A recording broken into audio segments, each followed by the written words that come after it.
Hey, babe. Hey? Yeah. I'm about to go on to this podcast, Oh, yeah? Musicians and Beyond, I believe. Oh, great. Yes, I cannot wait to plug my business. Your business Yeah, is my business. you know my business, babe. William Lanham Music. Yeah, You don't exactly. Stop talking about Yeah, it. I mean, your name is my name as well. Same thing. Unfortunately. Anyways, yeah, I'm in Boston, on the you harbor, at some, I don't know, what restaurant is this? Anyways, it looks like the name has been pried off the wall. Come on. Yeah, for some reason they just had me sitting over here waiting for them. They said they were gonna come get me. Fresh fish! Hey, Fresh fish! You want some? Come get it. There we got big fish, we got small fish. Red ones, blue ones. Some are alive and some of them are dead. Okay, babe, I'm gonna let you go. Come home now. You know how much I love fish. Now. So Yeah, get off the I gotta- phone. We're I gotta talking go. business here. Is this the guy, Yeah. Mike? What do you mean? Is this the guy? Yes, of course it's the guy, Jeremy. Why are you shouting? That's not Gavin Rosdale. Hey, how's it it's going, not. fellas? Hey, we got what kind of fish you want? Do you have any mackerel? Mackerel, he say. Mackerel, he say. I mean, I'll settle for salmon. Oh. You think you're gonna come in here to our establishment and get some mackerel? You know my father lost his life searching for mackerel. My brother was killed by a mackerel. Jeremy, get the Oh, net! mackerel. Get the net, Jeremy! Get the net! Oh, Hey, wait, stop. Jeremy, this is William Lanham from William Lanham Music. William Lanham, you can find all of his music on YouTube. Yes, you can. Okay, shut up. Well, now we gotta the podcast, the Musicians and Beyond. They do their podcast in that oyster boat over there in Wait. the harbor. In an oyster boat? Yes. I intercepted the correspondence between them and William Lanham to have him go on their show, but we're gonna steal their show and we're gonna interview William Lanham. Now help me drag him to the boat. Just stop. You know I would just walk, right? I can walk. It's not nearly as fun. Jeremy, come on. I bought this net. Oh, we gotta go up this bumpy ramp. Gotcha.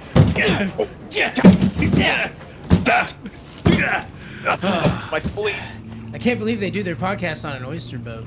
Yes, Jeremy, they do it on this oyster boat so that way they can have a nice quiet space to talk to these wonderful musicians on Musicians and Beyond podcast. So now that we have William Lanham, we're gonna do it, as I said. I Do you think think I it's- have a concussion. That's think- fine. You think it's weird that they go down and they open up these oysters? Just doesn't seem sustainable to me. And oysters are gross. Have you ever had an oyster, Mike? This place does smell bad. It's a terrible place. This is bad. Well, to get you out of the net. Here you go. Thanks, I guess. I don't know if you know this, but we're actually Michael and Jeremy Steal Your Podcast. Don't I know you guys from somewhere? You made our theme song. This is the guy? Oh, yeah. Yeah, That's right. This is a guy. How do you wrote a whole song about it? Yeah, I mean, I wrote a song. That was kind of a separate thing, though. I just, I got a random email that said, hey, can you write us a theme song? And I'm just like, look, babe, look, these freaking idiots want me to write them a song. I guess I'll do it. I just figured maybe you did it in your sleep and you forgot about it or something. I wouldn't have wrote us a theme That's song. possible, too. That'll probably be the third time that's happened. All right, Jeremy, boost up the motor. Start the motor, Jeremy. Yeah, there's so many buttons. You know how to boat stuff, right? I can boat stuff, Mike. Yeah. Just check this out. Oh, wow. Oh, Don't we need a permit for this? no, not today. Two best friends are talking about whatever they want. They're looking for some skill, treasure to hunt.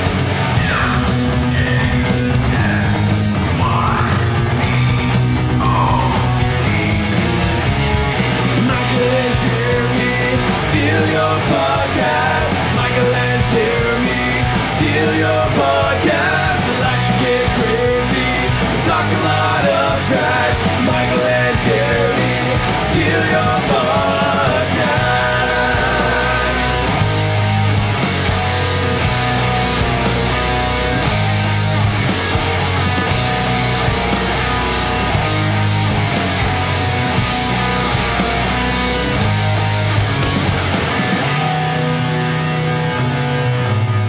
Welcome to Michael and Jeremy Steal Your Podcast. Hey, Jeremy. Hey, Mike. How are you? I'm doing great, dude. Oh man, this rickety oyster boat that smells like fish sucks. But we are stealing a podcast today, Jeremy. It's called Musicians and Beyond. What is that like? Like, what's the Beyond part? Do we talk about them after just the dead ones? So far that I've seen, right, and also from the Beyond. It's a true crime. Also, on top of talking to musicians, they solve the murders of past musicians by summoning them. Do they talk about all the horrible musicians that did horrible things to young children and are still famous? They maybe have. I haven't listened to their entire backlog, but what I have heard is they do interview people from all over the music industry. Platinum selling artists, people that are just getting started, people that are working behind the scenes, producers, sound mixers, people that bang chairs together to make beautiful music. People like Pete Townsend, and who had all that child porn on his computer because he was doing research. And people like our guest here today, William Lanham. Welcome to the show, William. Hey, how's it going? Jeremy, hit it. There we go. Oh, thanks. Welcome to the show, William. How's it going? It's going. It's going pretty good. Mike ordered a bunch of burritos. I didn't expect to... The driver can't find him, so he's furious inside. I'm so mad. I have not had good luck. Jeremy, I literally didn't use another app today because the other one that I had used, they literally, the man, he took a photo of the food on the front porch of another person's house. And he's like, delivered, did it. All done. And I was like, no, that's not my house. And so it's a rush reorder. And then the person is like across the state who picks up the order, right? They just took get off. Well, no, the person who took the order was like across the state. And I think they didn't realize how far it was. And so this person's been assigned and they're like, fuck it. And then they gave up. And then I get a new driver who's way up, like super up north. And then they eventually get it and then bring it to me. So all in all, from the stupid, I think it was, this one was Instacart. No, it was Grubhub. Calling him out by name. Yeah, fuck you, Grubhub. Oh, shit. You can grub my hub, you shit fuck. But anyway, all in all, it was like a 2-hour experience until I got my fucking food. Was it good, though? I ate it. 2 hours old in the back of a car. I rage drank the whole time I was waiting for the food. And then when it finally got there, I was too drunk to really appreciate anything. The only thing I've experienced close to that, excuse me, is in a hotel. I'll get the picture that the food's out there, and I open the door and nothing's there.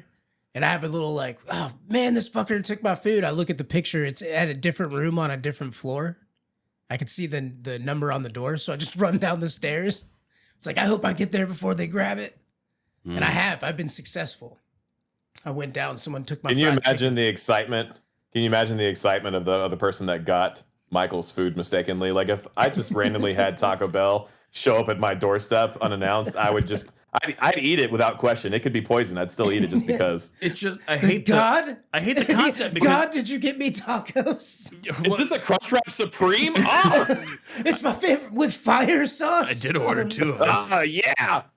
So I just Fire sauce is already open, but that's okay. there's no like why is the fire sauce white? there's no process to like prevent this from happening. They can literally drop it off anywhere. And you've already prepaid. You've given them their tip. You've given them everything. You've paid everything in full, and then it's just gone. Jeremy, what? You get your money back. Huh? You just get your money back. I wanted the food. Well, yeah. You gotta take that hit. It makes you hungrier. Yes, it does. It did. It made me hungrier and more filled with rage. So, what's going on with you, William? Oh, just hanging out. This oyster boat is actually a lot more comfortable than I thought it was going to be. Yeah, who knew they had all these lazy boys in here?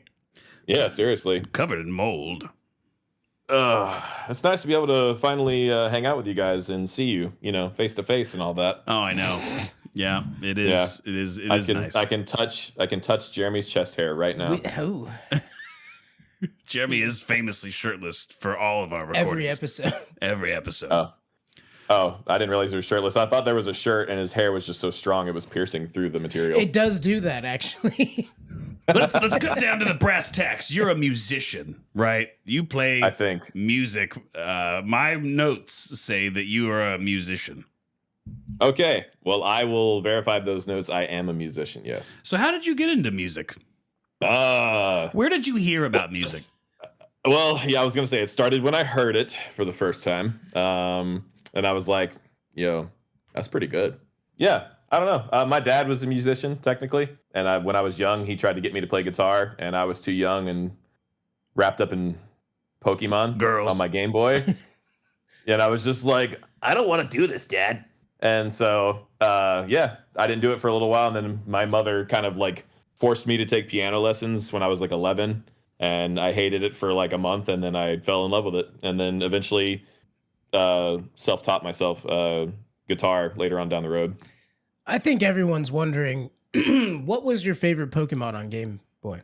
What version? I was gonna say, yeah, which game or which starter Pokemon? Which version? The starter and version. Okay. Overall favorite for Game Boy, I mean, probably Leaf Green. But my first one that I ever played was Silver, the Game Boy Color one. Oh, Not even the OG. no, mine was yellow. No. Like yellow. Yeah. Yeah. I missed red, blue, and yellow. But my parents bought me Silver, and I was just like, "What is this? This is amazing." And I think I chose Cyndaquil to start off with, but I grew up to really love Totodile. I don't know why, but Totodile's badass. So you were yes. yellow. Yes, he is. You were Hunter's green or whatever. Leaf green. Leaf green. And I was blue. Blastoise. All the way. Blastoise, All the way. Yeah. He's Yeah. the closest thing to Bowser in Pokemon. No, Well, it's when you're a young lad, the first thing that comes to your mind is like, Oh, fire Pokemon? That's obviously the strongest. and so you go for that. Gary. And then when you grow up, yeah, like Gary, which I didn't ever name him Gary on mine. I always named him like, douchebag or something like that. Parents didn't like that too much. Yeah, eventually you grow up and realize that water Pokemon are probably the best, but Oh, yeah. Way better. No, when you're a young, impressionable, emotional boy and you can turn around and look at your Pikachu and it gives you a heart emoji, you know that you're loved Yeah. and you're protected out there in the woods. Little Pikachu Yeah. chasing you around. I think that's Yeah. where it was at. I just needed a friend. Mike, where were you? I was there. I saved up all summer to get my Game Boy. And I even we would go to Blockbuster and they sold all these cool attachments for your Game Boys to Yep. like amplify the screen and lights and extra speakers and rumble packs. man. You remember that? Oh, Dude, yeah, that was man. nuts. It was awesome. the It was a first- great time. I know you guys are, I think, a couple years older than me, but like technically the first Game Boy I had, because my friends and like my cousin had like the Game Boy Color, which speaking of, so my wife actually has 2 of the like original Game Boys, like the big brick. Yep. And like Takes her dad, 4 her dad, batteries. Yep. yeah, her dad like he worked for Motorola, and so he traveled a lot, and he got it from Japan and got actual like the game cartridge that came with it. All the games are in Japanese, but it's all like original stuff. So Oh, very cool. Yeah. yeah, but I started with the Game Boy Advance, the one that was like the clear see-through like purplish looking thing. That's Yep. what I started with. Yep, Now that let's was- talk about the music of That was Pokemon. that was middle school for me. Okay, yes, let's bring it around about to music. Yes. I'll tell you, the music in Pokemon would get stuck in your head. Your Game Boy would be off. Oh, yeah. And you could just hear the battle music in your head.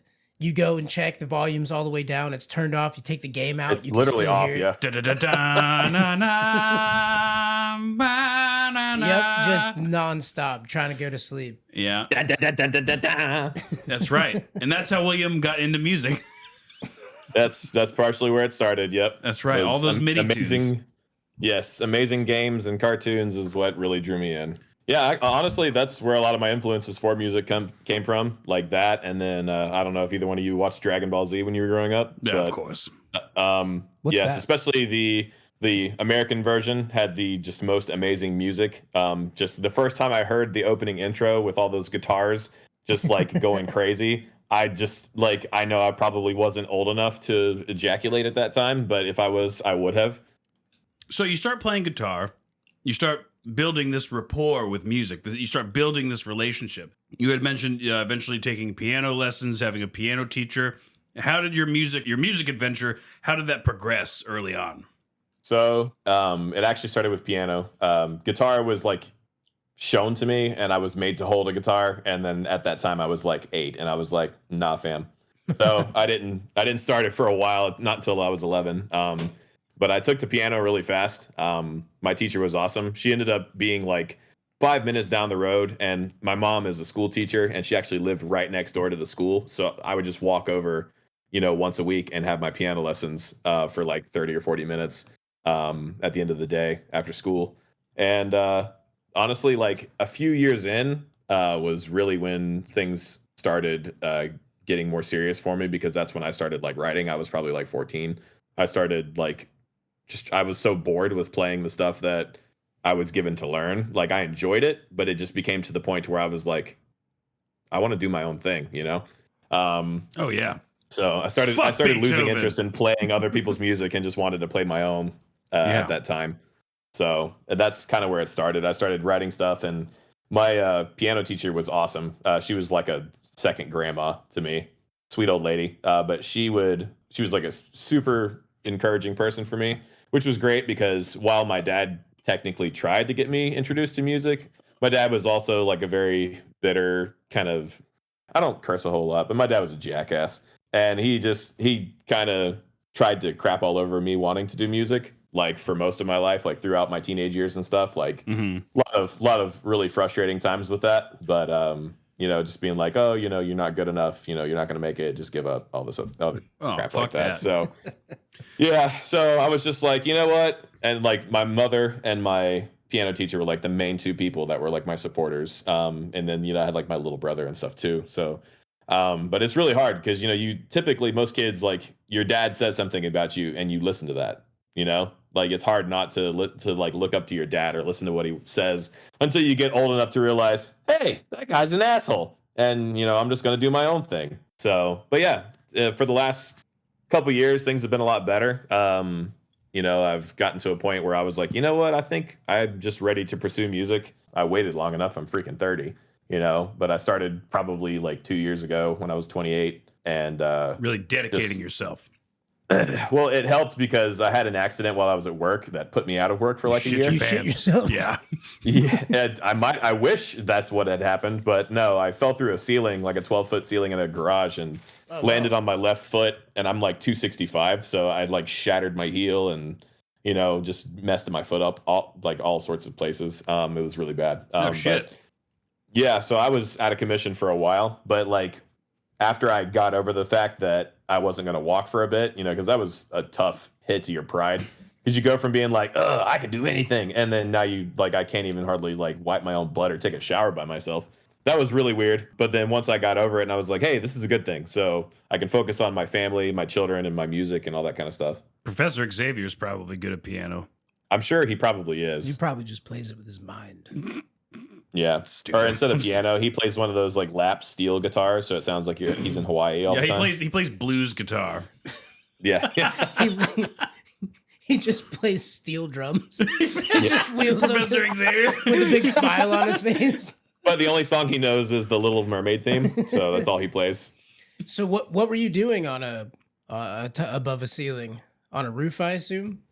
So my day job is I work for natural gas utilities, and I was at these old people's house, responding to a gas leak, which there was a leak in the house. It was like in every room, but it wasn't like such a high reading that it was like, oh, you got to get out. The house is going to blow up. It wasn't that. It was just like, and so I'm just like, all right, well, let me check around. And one of my buddies, he warned me not to go in the attic. He was just like, dude, just shut the meter off and then let a plumber fix it. But these people are old. It's in the villages, so they're old. They have freaking They're all dementia. fucking each other. Yes, they all have AIDS and all that good stuff. It's a fun time. So I ended up going up into the attic, and it was weird because normally they have those drop-down ladders for the ceiling, and you just kind of like walk up the stairs into the ceiling. They didn't have that option, but the guy was like, I do have this though, and he hit a button on the wall, and like one of the ceiling tiles in the garage just like unhinged and came down, and it was a pulley system elevator. What? And Into his attic? Yes, In they a had world it of pure imagination. yes. Like, I was just like, what is happening right now? I'm like, I said, I'm going to do it. I was like, it's time for some cowboy crap. I'm riding this thing. But he was just like, yeah, it's rated for 500 pounds. And I'm like, well, I'm not 500, so let's go. So I guess they had it installed to like take up and down like Christmas ornaments and stuff like that. Make it easier on them so they don't have to climb the stairs so much. Yeah. But anyways, I got up there, and the problem is once the thing shut, I couldn't see anything. And previously, the guy had told me, "Oh yeah, it's reinforced with plywood. You can walk around. You don't have to worry about walking on the beams or anything like that." Honey, and, we got another sex slave trapped in the attic. Yeah, pretty much. But I was like a fat sex slave, so I fell through the ceiling instead. Oh no, he's escaped, Martha. The funny thing is, though, is that once I hit the ground and like the adrenaline kicked in like so fast that like, yes, I felt the pain and it was immense, but like I was very calm and collected. The old lady was like yelling and freaking out, like, and I wanted just so bad to just be like, shut up. But she, because I was in so much pain, but I'm like, hey, calm down. And the husband was laughing. He was laughing at the whole thing. And I'm just like, this old man is laughing at me just falling through his ceiling right now. I'm like, that's the best reaction I think I've ever seen. It's the best way to handle the situation. Yeah. And so through a really long and annoying process of trying to help tell them to get my phone out of my truck so I could call my wife/girlfriend at the time. And you had to call both of them? No. It's so my now wife, but was my girlfriend at the time. Yeah. So your ex-girlfriend and now your wife. Yes, my ex-girlfriend. Yes. No, so I called my boss and he thought I was joking. He was like, haha, good one. And I'm like, haha, no, I'm in pain. And so he got someone on the way, and then he's like, did you call, emergency services? And I'm like, no, the old people are doing that for me. And then they came back. This is where I really truly knew that like something was really wrong with them, because they came back after saying they were going to go call 911. And they came back wearing leather and oil. No, I wish that would have made this a lot better for me. But no, they came back, and I'm like, all right, is the EMTs on their way and stuff? And they're like, what? I'm like, did you call 911? And they're like, were we supposed to? Mind you, 3 minutes ago, they had said, we'll call 911. They went inside the house, came back out. It must have been that doorway thing. You walk through a door, you forget. Is the gas fixed? Who are you? You're going to repair that hole, right? Yeah, that's what it felt like. And they're like, oh, well, we'll call now. And I'm like, no, you won't. I'm calling already. Just go away. And by the way, when I did fall down and I hit the ground, I rolled back and landed on Christmas ornaments. Luckily, they were not glass. You so home that was alone great. it? Yeah, pretty much. That's what it felt like. And it made that movie, like, it just changed the way I view that movie now. I kind of feel bad for the other guys. It was a really bad break. Like, my heel was pretty much shattered. And I also found out that because of my somewhat redhead genes that I have from my mother, who is a redhead, most narcotics don't work on me, apparently. And yeah, so pain meds, nothing. I couldn't really take anything. I just had to deal with the pain. It sucked. But through that process, it let me get closer to like my musical side, and because I kind of maintained it through all the years, and like I was always still writing music and stuff, but I didn't have the desire to pursue it, until that moment when I was just like, you know what, I'm gonna go to do some college classes and take some stuff I've always wanted to do. So I was just the old guy at college in a wheelchair. It was your Doc Brown moment. Yeah, it was really weird, being around a bunch of, 18, 19, 20-year-olds, and just being, and like most of them looked at me though, and I had a beard at the time, like a full beard, and they were just like, they're like, how old are you? And I'm just like 29, and they're like, well, you don't look 29, and I'm like, how do I look, 45? And they're like, no, you look like you're 23, and I'm like, well, at least I blend in a little bit, minus the wheelchair. You come into the wheelchair, full casts on your legs, and like, what do you play? Yeah. Drums. I play the what's that piano off of Ferris Bueller's Day Off or something like that, where you like a keytar step on the piano. Yeah, the one where you like step on the keys. The dancing where you dance on it, like in in Big. Yeah. Big, yeah. That's what it was. Big, not Ferris Bueller. Yeah, my bad. That child had sex with a full-grown woman. Yes, he did. Mm-hmm. Wow. And do you know who else had sex with a Jeremy, don't. Continue. All right. Yeah. Robert Plant from Led Zeppelin. Let's talk about that. Nice. Yeah. So you fell through a ceiling. The old people that were trying to abduct you failed miserably, and you were inspired to write your first masterpiece. Have you written a song about your incident? No, I have not, but it would probably involve a lot of painful noises if it did. It would just be a lot of like grating, just like unhappy frequencies, and that's about it. Himalayan Like throat singing. Yeah, Himalayan throat singing with dubstep. Yeah, pretty much. Yeah. Get on it, William. Yeah. Oh, we're gonna call 911. 911. Pick it. Oh man, yeah, it's been good though.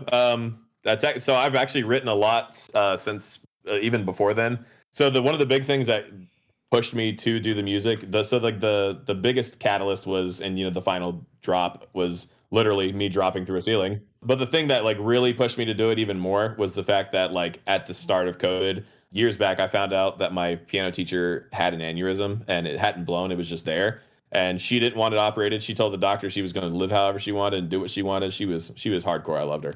But yeah, and so finally, it was like right after Christmas one year, and it was like shortly after COVID had started, and she passed away in her sleep. I did get the opportunity, like they requested that I played piano at her funeral because apparently I was her favorite student. He had the most talent and the biggest cock. Let it be known that William Lanham, the greatest of my pupils, will be the person who plays. Make sure that he plays my favorite song, the Pokemon theme song, on piano during my funeral.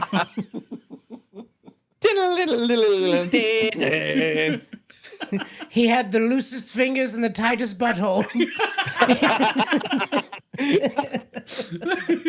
Oh man. All right. Yeah. Rest in peace. Yes, rest in peace. Anyways, yeah, My it's been a long time coming. My sister had a piano teacher. She was this old little Asian woman, and she was so mean. She was very aggressive. Like she'd smack her hands and like hit her with stuff.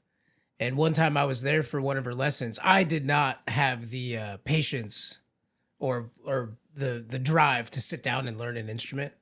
So I was just sitting there like, this fucking sucks. And Chelsea's just playing beautiful Beethoven. She's like 8. And she's just playing amazing music. And I'm like, this fucking blows. So I started walking around this lady's house. And I opened up a room. And it was a room full of dolls. Like the ceramic ones. Nope. And they were all lining the wall. There was hundreds of them. All in this room. With a couch and a little coffee table and nothing but that. Was it a tiny doll coffee table? No. The dolls were sipping coffee. You open the door, the dolls are sipping coffee, and they just turn and look at you. There was this small model of the room sitting on the coffee table. But I was in there. I was in the model. It was a young boy. Oh, wow. no. Oh my Yeah, God. no, porcelain dolls creep me out. Yeah. Yeah, Not a they're no fan. fun. Yeah, it was wild. No. So then But, let's fast forward to today. The type of music that you're making. You have this YouTube channel, William Lanham Music on YouTube, and I've visited your site many times. And it's filled with these wonderful ambient tunes, full orchestras. You're a composer now. You've gone from falling out of ceilings and ruining old people's afternoons, and now you're composing entire songs. It helped too, because one of the things that was great was that a lot of the pieces that I had written throughout the years, like I'd kind of revived them and started turning them into those big orchestral pieces. So stuff that was like only piano before, like I would just completely revamp it, turn it into, like something big and crazy, or, vice versa, take something big and make it something smaller, just to experiment and see. But I can't remember how many pieces I have out right now. I know I have a couple that I'm working on, and ones that I've kind of like just put off for now because I don't feel it's the right time to put them out. But so like one of them is so that piano teacher, she actually like always begged me, like whenever she was obviously still alive. She didn't do it after she was dead because that'd be weird. But she was always like, Cody, please, like Cody's my middle name, so that's what she always called me. We were on a middle name basis, My middle name's Gertrude. Yes. You can call me Gertie. Yep. She's like, don't waste your talent. Please do something. Go to school for music. Pursue music in some way, shape, or form. And it took me a long time to come to terms with that and actually do it. But after she passed away, I ended up writing like a big epic piece for her, which I actually shared it with you, Michael. You're one of the few people that's actually heard the recorded version of it. It was that very great big epic piece. Yeah, I'm really excited for the time I do put that out. But it's one of those pieces that, because of like how meaningful it is, I keep revising it. It's like I felt bad about doing that at first until, you know, I love classical music as well because that's what I was taught from piano. So my wife and I had watched a classical music thing about composers, you know, a while back, and one of the things they said was that like, oh, this guy worked on this piece for like, you know, 10 years, and I was like, all right, I don't feel so bad anymore. There does come a point though, I would say, like just like in comedy, just put it out. Eventually, when you do feel good about it, you got to put it out, because if you don't, 3 weeks later, you're going to go, you know what? I should change this. You know what? And you're just going to keep changing it over and over again and get lost in the sauce, you know? Yeah. And that happens all the time. Like the first song I ever put out was called To the Depths. And it's one that used to be actually like a very like EDM style, like song way back in the day, like an EDM instrumental. And then I turned it into like an epic orchestral thing. And I finally put it out. And then like immediately after you put it out, you always find things wrong with it as soon as you put it out. You're just like, damn it, I should have done this. I should have changed the frequencies here. I should have made this part louder. And it's continued all the way for the last like year or so that I've been doing this, year or two.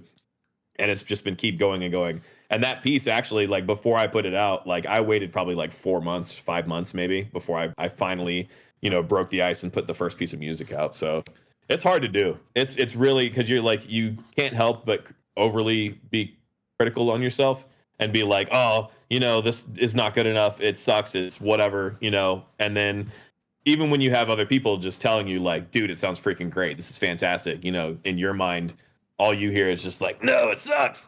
So it takes a lot to finally get it out. But now I'm at the point now where I'm like, I'm trying to make myself slow down a little bit, because I get so excited, especially when people send me suggestions, or like with y'all's theme song. Like the theme song was so much fun to make, and it was fast too. Like putting all the like the recording all the pieces and stuff. But as soon as I send it over to you, like Michael knows, like I revised it like several times Five before times. I told Michael. 5. Yes, it was 5. I was just like, I'm like, wait, last time, I promise. I like that too, though. I mean, it means you care about what you're putting out. It's a lot like our show too. You know, I listen to it. I do. It was hard to listen to my own voice and stuff for a while. But Yeah. I hear it. I'm like, fuck, that was stupid. I shouldn't have said that. But you just got to let it go. You just did whatever. Yeah. I hope somebody likes it. Hey everybody, it's Future Michael here. Just want to tell you about our band of the week, which plays at the end of the episode. It's Influence with their song, The Rain. Is it emo? Maybe. Who knows? Oh, foreshadowing. Hoo-hoo. And we're brought to you by Dungeon Studios, makers of not only 5th edition Dungeons & Dragons modules, as well as other shows like The Game, Nerd News, and Fables from the Forgotten, which is an audio drama, and you definitely need to check that one out, because I pretty much edit the whole thing and act in it a bit, so it would be very helpful if you went over to Dungeon Studios' YouTube, Dungeon Studios on YouTube, and you check that out. And we're about halfway through Season 1, so make sure that you find out what other types of souls are judged down in the Skurg. Ooh, what tales they have yet to tell. And all right, I think that's it. I love you. Bye. So I think this is a great opportunity. We are stealing a music podcast. Are we going to do our means, show? Jeremy, Our segment? we do our segment every time we steal a music podcast. Yeah. Is it emo?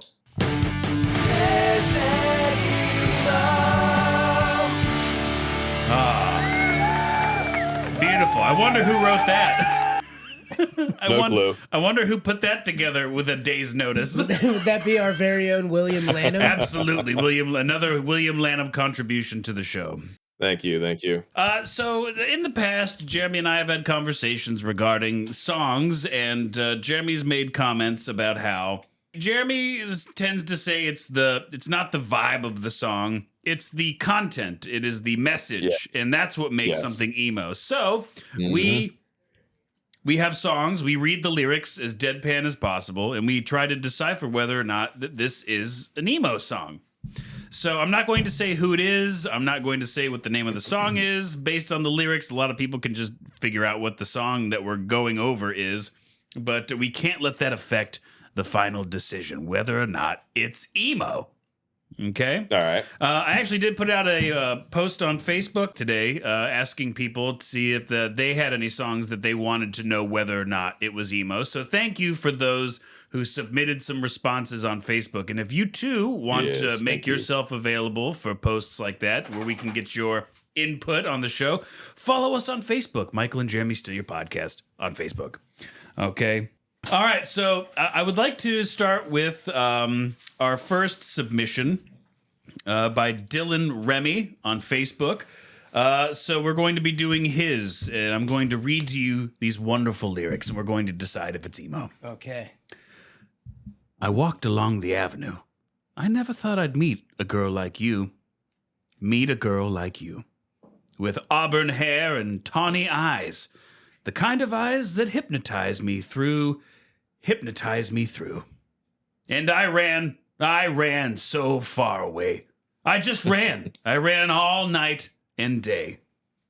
I couldn't get away. A cloud appeared above your head. A beam of light comes shining down on you. The cloud is moving near still. Aurora Borealis comes in view. So based on that. I wouldn't call that deadpan. Well, I mean, yeah, it was, Took some creative liberties there with how to interpret the song. But is it emo? Is this song emo? No. I don't think so. It doesn't classify as emo. Why not? No. William? Because the lyrics to me are more along the lines of someone who's beholding someone else that they find, like amazing or beautiful or something like that. Okay. At least that's the way it seems to me. It's not, it's less of when I think of emo, like my brain always goes to like, I'm just a kid and life is a nightmare. Yeah, stuff like that. That's why everything that pops in my head is, that teenage angsty, just like, oh, my life sucks, Dad. That's the same description that I've given Mike in the previous games we've played. It's that you don't understand me, Mom and Dad. Like I slam my door and cry in my bed type music. All right, so I ran so far away by a flock of seagulls. Not emo. Not emo. Not at all. We should have something on the board for that too. Like not emo. Let's go ahead. Let's take care of Cynthia. Of course, Cynthia submitted one. Not emo. Right, not emo. Not emo. No, it'd be like It's not. No, it'd be like emo. It's totally emo. All right. Next song submitted by our one and only Cynthia. Shout out Cynthia. God damn you half Japanese girls. Do it to me every time. Oh, the redhead said you shred the cello, and I'm Jello baby. But you won't talk, won't look, won't think of me. I'm the epitome of public enemy. Why you want to go and do me like that? Come down on the street and dance with me. I'm a lot like you, so please. It's hard to hear this without wanting to Hello, sing it. I'm here. I'm waiting. I think I'd be good for you, and you'd be good for me. I asked you to go to the Green Day concert. You said you've never heard of them. Shut up. How cool is that? How cool is that? So I went into your room and read your diary. Watching grunge leg drop New Jack through a press table. And then my heart stopped. Listening to Cho Cho San. Listening to Cho Cho San. Fall in love all over again. Emo, not emo. Not emo. Not No, emo. it's emo. Oh, It's we got an 100% emo. I'm also saying emo. So I'm gonna. Okay, go ahead. No, sorry. you go ahead, William. You're saying it is emo. Okay, yeah, and I'm sorry. I was trying not to laugh during that because I'm a bit of a Weezer, so God damn you, half Japanese girls. Yeah. I'm Jello baby. So yeah, I was gonna say it's very that like look what you did to me, but like whatever, I can take it. Kind of like that is the pinnacle of emo. Yeah, he's very angsty about it. He's very angsty about this, trying to get this girl to like him. Yep. So I'm gonna go not emo. Okay. And this is one of the rare occasions where I feel like the music kind of overcompensates the emo type lyrics. Because it is tell more us of why a, you're wrong. It's like a sing along you sing it together loud as fuck in the car. Mike, when we were driving to high school, we're just screaming the lyrics out. You sing it together. It makes you happy. It makes you feel good. It's really a dancey type song. Okay. I can see that. I 100% agree with that. Still, there are also several of this. I feel like it's kind of an in-between because it does give that good vibe.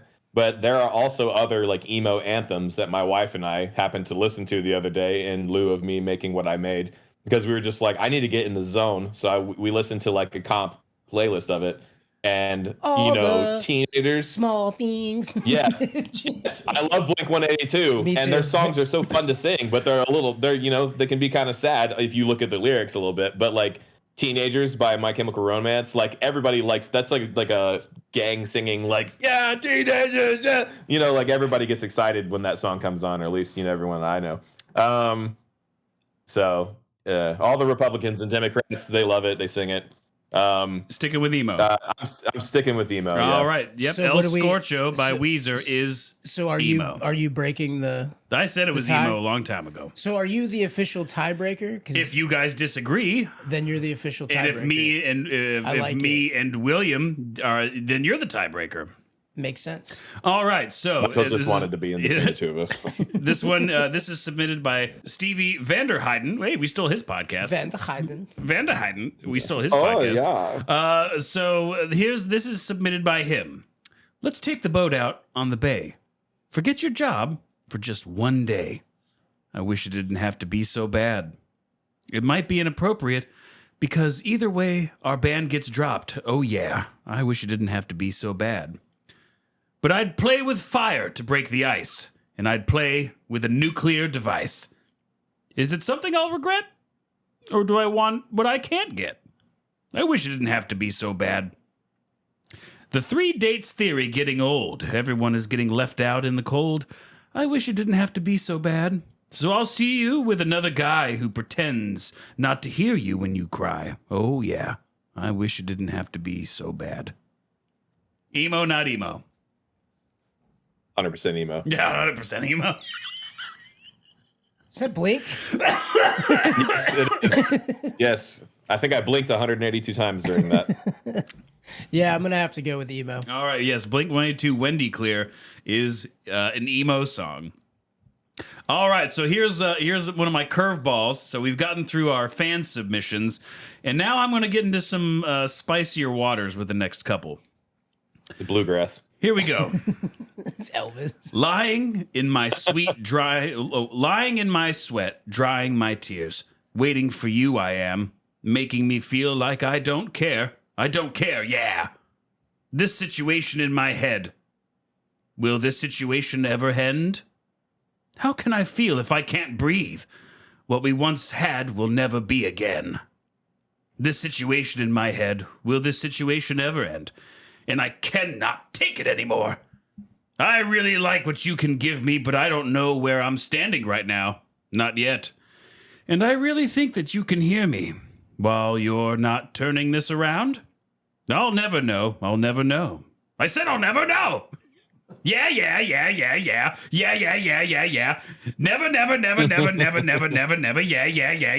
Yeah. Wow. Emo, I not have emo. a lot of emotions from that. Never. Yeah.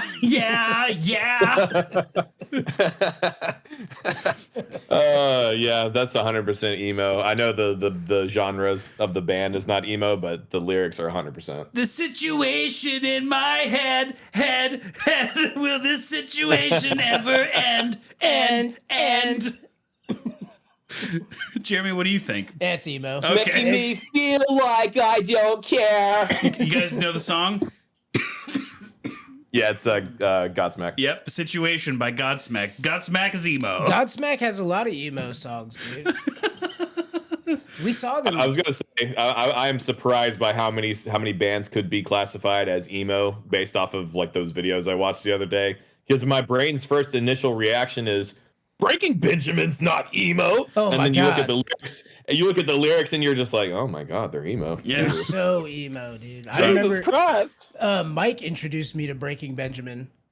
Yeah. when we were younger. Yeah. And I was like, this is When So hella Cold came gay. out. I was like, this is hella It's gay. hella dude. gay. Fuck this. But I also listen to hip hop too. Ah. Yeah. One of those, huh? Yeah, I like it. You can't tell it. You can't tell me it doesn't get you hyped up. Oh, 100%. I love all music.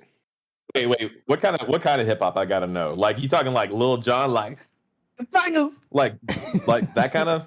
I do like that every once in a while when I'm driving with my wife, because my wife likes the crunk era Atlanta Yes. music. How do you not? Oh, it's the best. It makes you want to dance, party, drink, 100%. high five your buddies.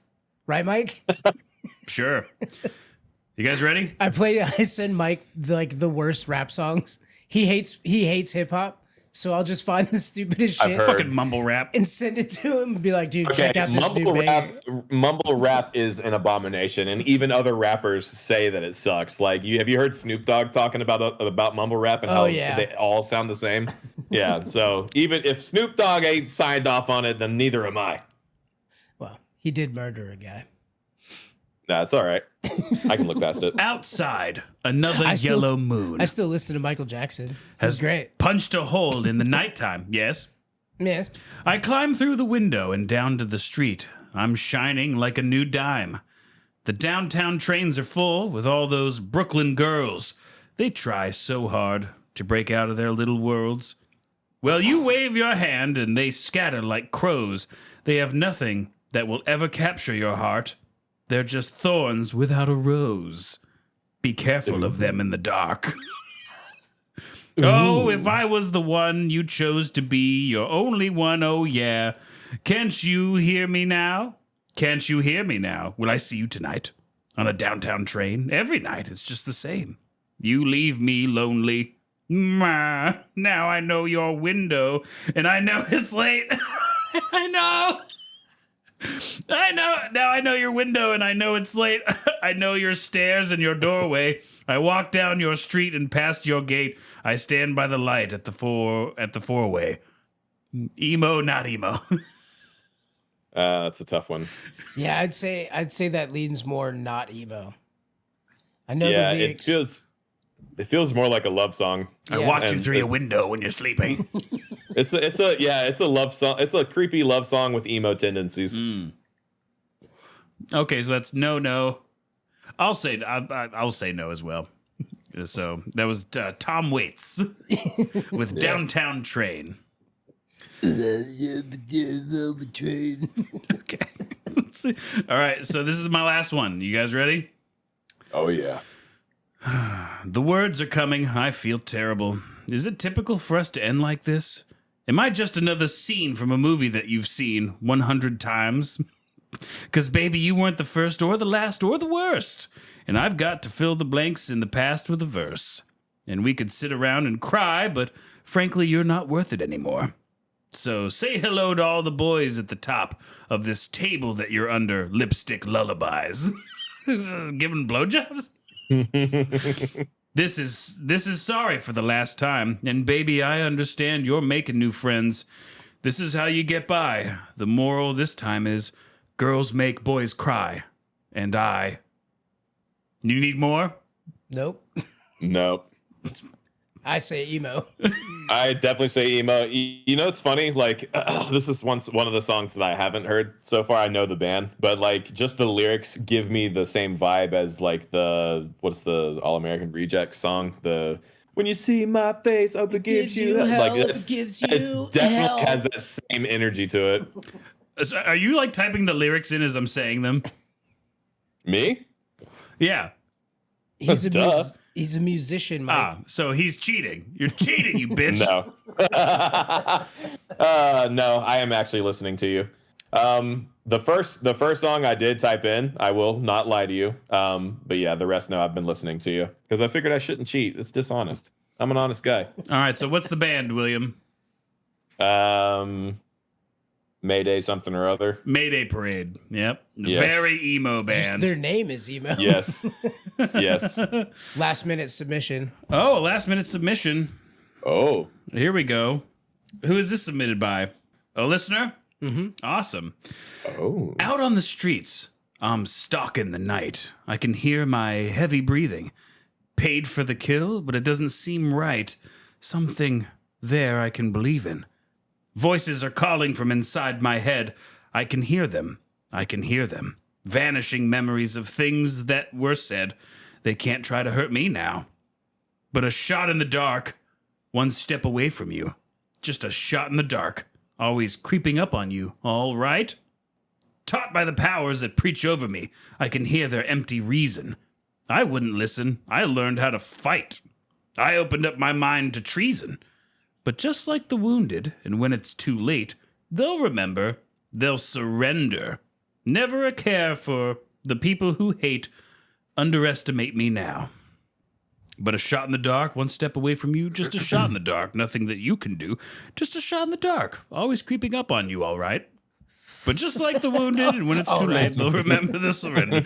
Never care. Shot in the dark. It ends with just a shot in the dark, just a shot in the dark, just a shot in the dark, just a shot in the dark. It seems pretty emo. Yeah, that was. I think I recognize that. That's "I Have the Tiger" by Kenny Loggins, right? Yep, absolutely, Yep. it was. Backstreet Boys. Yeah. I'm gonna say not emo, Mike. You're gonna say Yeah, not emo. we give the tiebreaker to William. Oh yeah. I was gonna say yeah. It feels emo to me. All right. So Ozzy Osbourne is Very emo. Well, Oh, all that 100%. with all that makeup on and the black, yeah, very emo. No, he's sad all the time because no one can ever understand what he's saying. Well, everybody, thank you for playing.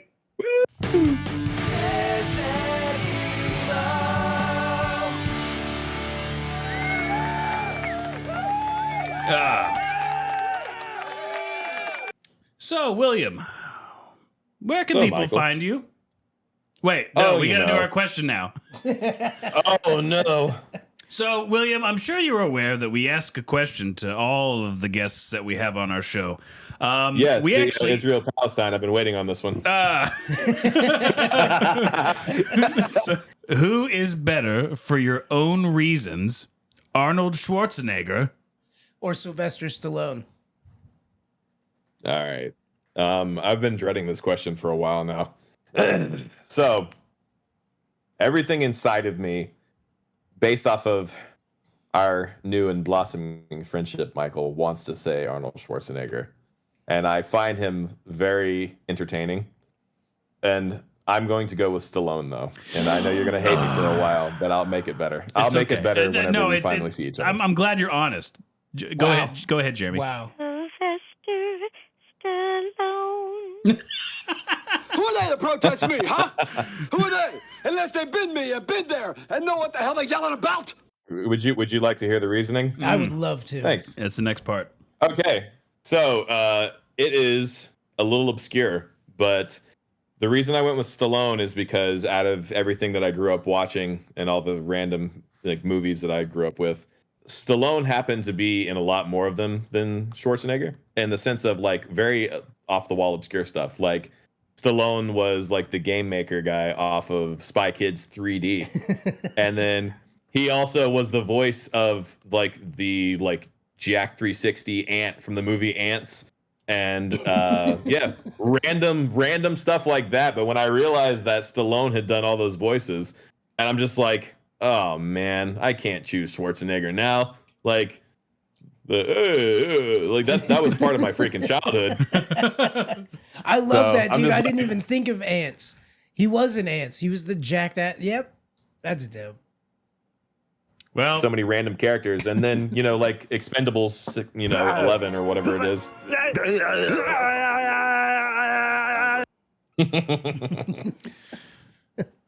I wanted to get to the damn it. We already passed it. Damn it.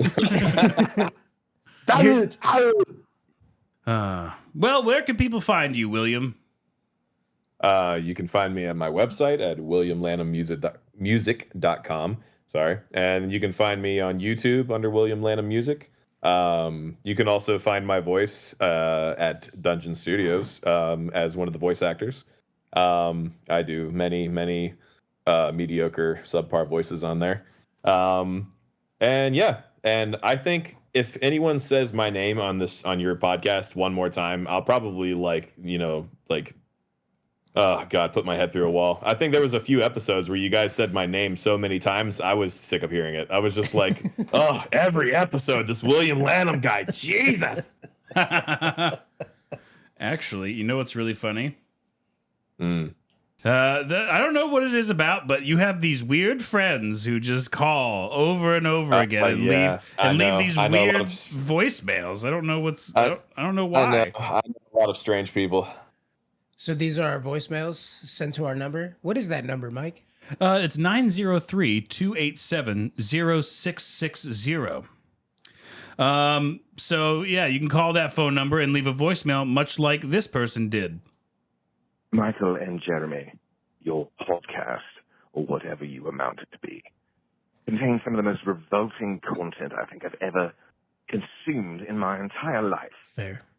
However, one of my dear, dear friends requested that I request you to play his music.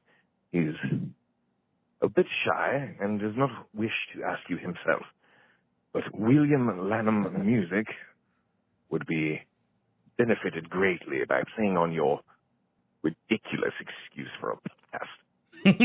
Either way, thank you for your idiotic time. He was a very rude friend who left very rude. I'll take a hate watcher. Yeah, but he I wanted. apologize. Who is that guy? He's somebody I met on the job one time. Super fan, but it was actually hard to convince him to like me. But he's one of those people, once you convince him to like you, then he just kind of he hangs around. So if we can get him to like your show that much, as much as I like your show. You met him on the job. He's like, yes, go up the elevator. Yeah, he was the old man. He was just like, If you just step on the elevator there, I promise that you won't fall through the ceiling. Not at all. That was a really good impression of that guy. yeah, like I said, we spent a lot of time together. Yeah, and we do a lot of voices for Dungeon Studios. Do we have Yes, any we other voicemails, Mike? Yes, we do, Bonnie. Bonnie. Bonnie from Bonnie's Puppet Palace.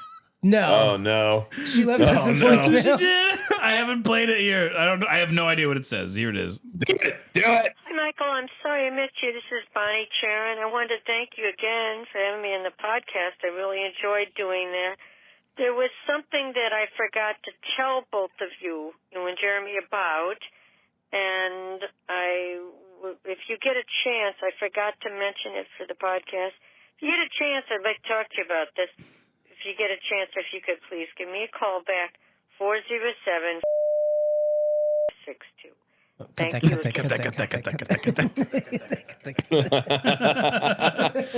you. Well, we are Michael and Jeremy Steal Your Podcast. You can catch us on wherever you listen to podcasts and stuff. You obviously know that because you're listening to us. You already know about our phone number. You can email the show by sending us an email to UHJYEAH at majizzypod.com. Also, we buried a treasure. There's clues. Look for that. One day someone will find it. It's got gold, silver, diamonds, and the legendary thought lost to time Blackbeard's dildo. We'll have a band of the week that plays after this. Make sure you check them out. We're going back to doing that. Listen to the Musicians and Beyond podcast with Mark and John on this rickety old boat. Jeremy, what else? Hey, William. Yes. How do you Jeremy. feel about the recent Trump conviction? Yay or nay? I mean, for me, I cannot stand politics, but I think it's a little funny. I don't know. It is just hilarious. All right. It is, Fair enough. All Let's right. move on from there. All right, Jeremy, I love you. I love you too, buddy. William, I love you. I love you too, guys. Peace. Bye. Whatever hypocrite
horse that we stole.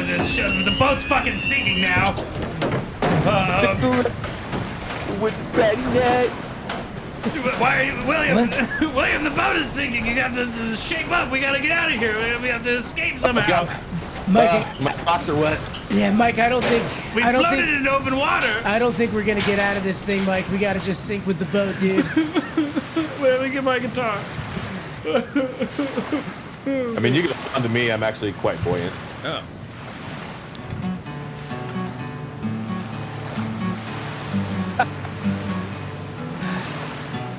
Oh, I missed it. It doesn't matter. We're sinking, Mike. The water's everywhere. Just play it. Your acoustic's filling up with water. Oh God, no. Instrument abuse. I love you guys. I love never you too. thought I'd die on a boat, oyster fishing with a podcast. All my friends, they aren't at home. I'm alone, sinking in a boat. Sinking in a boat. Me and William and Michael sinking in a boat. Mom, I'm sorry. William Lanham on YouTube, everybody. Better guitar than me. Just regular, like generated on computer stuff. Oh, yeah. It smells really good. That Taco Bell's music to your ears, I bet. Yeah, did y'all order me something or? Yeah, I think Mike got you a Crunchwrap Supreme. Oh yeah. Oh, sweet. Oh my God. Awesome. Nah, really, I'm I starving love how now. you grabbed yours and then put the bag down and started eating your food and didn't bring me mine. It's great. I got you, Jeremy. Is there fire sauce in there, Mike? No. Bastard, he took all the sauce. That's what he did. Wow. Oh, this Imagine if he just brought you a bag of just sauce. Like, your order's not even in there. It's just Diablo sauce. But anyway, so it's in the phone. The Google phone. The Google phone. Where's the Google phone? You'd think that you would have pulled this up before you brought it up. It just occurred to me. Completely professional here. Hey, William Lanham, do you know any You know how much producers? editing goes into this? You know how much Say, editing? say that again, Jeremy. You know any producers that work for very cheap?